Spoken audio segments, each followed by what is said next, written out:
Nahan ko'y local global na restaurant na nito. Ada sa usa do do kasi na mo kano mo ko'y to pa sa akin laksa. Ado mo labi ya bitak sa ke ba. Inaw yung sa do.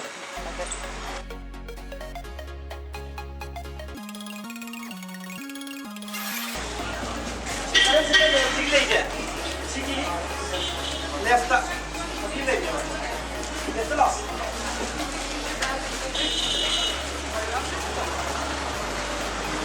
Straight up. Kaya ba?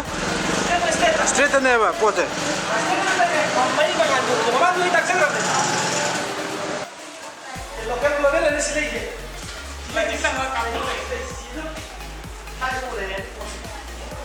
Sila izare local global.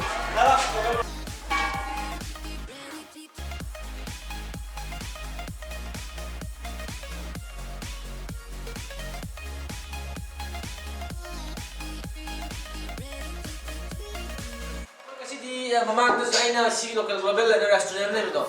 Ada mungkin nampak kan? Itu kasih dia mau, nah, jika mau maju Thailand lah, nah, jika mungkin datang kita mana? Kasih dia mau pergi ikan lobster ada ni apa? Kajing achoba. Kajing achoba tu ni Thailand pergi. Kajing ni tu si challenge semua tu kita mana? Punishment tu yang tidak nungai apa? Punishment tu ada macam si Delhi tu lagi apa? Yang kita ada di si safdurjung ni si jaga Delhi, South Delhi tu lagi ada local global ada restoran ni lagi ada setiap kami am taste tahu our Northeast food fangen data especially octopus and the lobster nung the fangen the am taste sampai tahu view aduh senen city show dan nung senen tu way ni kita mang orang di sini lagi masa pakal ini aduh pose kemarin kalau bau kemarin tu bukan di pose yang betul itu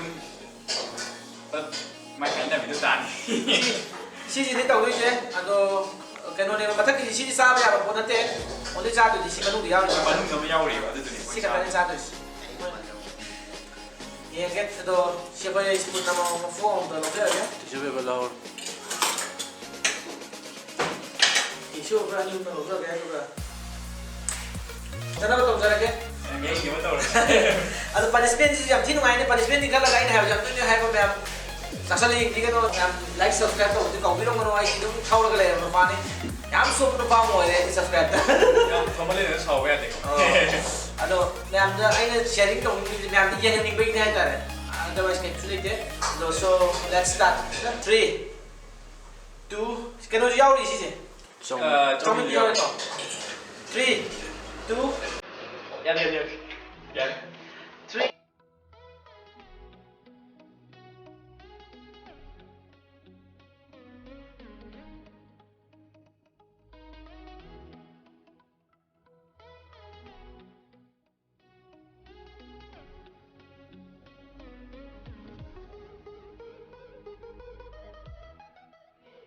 Two, 1, start. oh my god Jadi kuna tadi ada mana dia? Hat se kena. Asam. Awe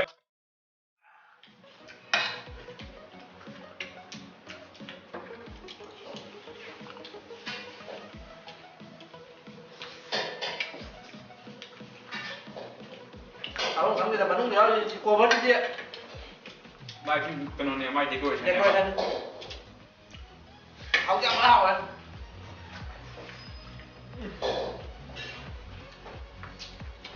Top plate tu. Nah, ek plate dia na. mai mahal ni mahal kang ni Ah. Thank you. किसी ले ऐसा आप जोड़ रहे हैं तोड़ दिया मैंने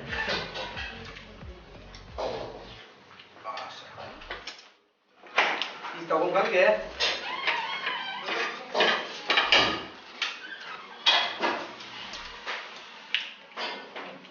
अबे aku nonton badannya bangun dia sana कुछ सारा पैक आई डी पोप तो मैंने डेकोरेशन सावा ने यार लियम लियम में आता है ना yao cái rồi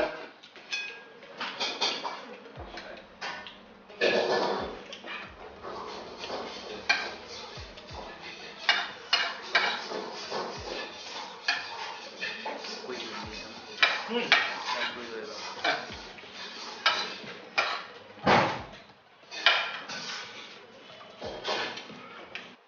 का समय भी là đấy thì có gì à? material Gặp đấy. Make it spicy for bas ay natin din nila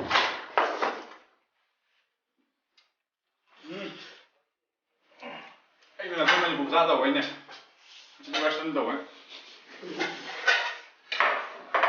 Western material This is the most massage này. Nào đây. bao nhiêu cái này ô cùng sao nó nhiều Đây là ngắm này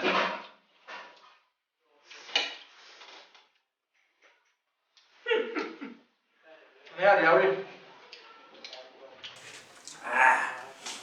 gì thì ba là hàng cái sao được sửa không mất rồi Thảo ơi. Làm thứ sáng mà hao là ông không đều. so nice man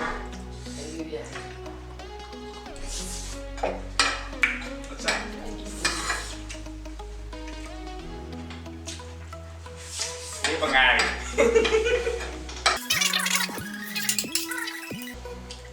Con này đi.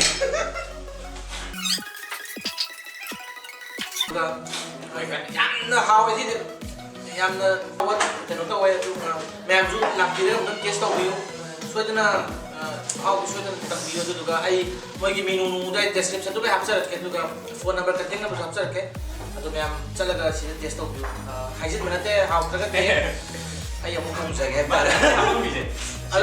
Mà học chỉ mà sau rồi anh thằng phải phun ra rồi nhỉ. Còn phun ra thằng mà hao sẽ khẳng nhiều lắm. hao yang tu kan mungkin magi manung itu yen betul yang kita tahu juga kita hao ya atau mẹ Quý vị nào rồi cơ. description trong video tu cái mọi người local global cái cái nó hấp dẫn cái menu hấp dẫn cái tu phone number contact number hấp dẫn cái mẹ trong video cái contact tàu video tu cái test xong tàu video này daily tới lấy ba daily safdurjung tới lấy ba mì cả cái gì trong từng test tàu video từ price yang genuine với yang tăng vui thế mẹ Lại với cái.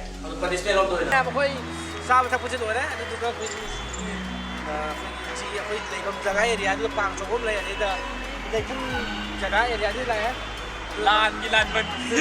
ada hajat mana tlak kita hari aku ini lekung kamu lagi lekung thaba khat tahun ni kai no tahun tu proses ai nau na hai lagi punishment je Thằng chị là chị cái nó gì à? Chị là bang của chị tôi mà rồi thôi thì chị bán sân bên này anh chân tôi nhiều mà khai được không à? Chị đi cái trái nữa mà gì hay là sống đời tôi nhiều mà Man Asami man hunan man ini aja. mình lấy cái chị đấy lại ban bulan ni tu je đừng nói nhiều lên là cái tầng isu tu pi liau di tu je tu pi ko thu ada tai minggu ni tu okey tu dia kai ni tu dia proses pura chin lo thu ke pura ko di dia Tuh. Asik gari tuh gari di ya ya cái army जर पे tap ना काही दूर जातो नाही खूप बघा शिवाय कांदा Yain na kudo siya magay.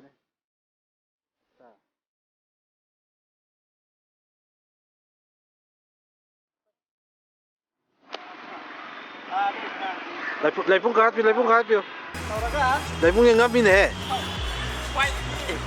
quay làm tôi này xin được nó là này mà nghe nó sụt đời rồi này mà mặt nó cái này tuan dia saya ada oh mana jauh sana kalau tahu sini aja quay cái cu mình đi hay nó sụt đời nó tà luôn nhỉ ô lô mà chỉ con thấy tụi em đang hay chứ nhỉ quay cái gì phải úp úp là này mà si punishment pura punishment ni nó cũng ôi nhờ cái tàu mèo á phải phải phone cho bà chắc rồi hai nhau rồi đây chứ sang con đi quay cái đường lối này hai nhau rồi nè ok hai nhau mấy bạc rồi không à xí đi úp hai nhau xuân đâu cái chân cái chu ra làm đầy đâu mà này sướng không à mới cao lấy mua đây chứ nhỉ mà training này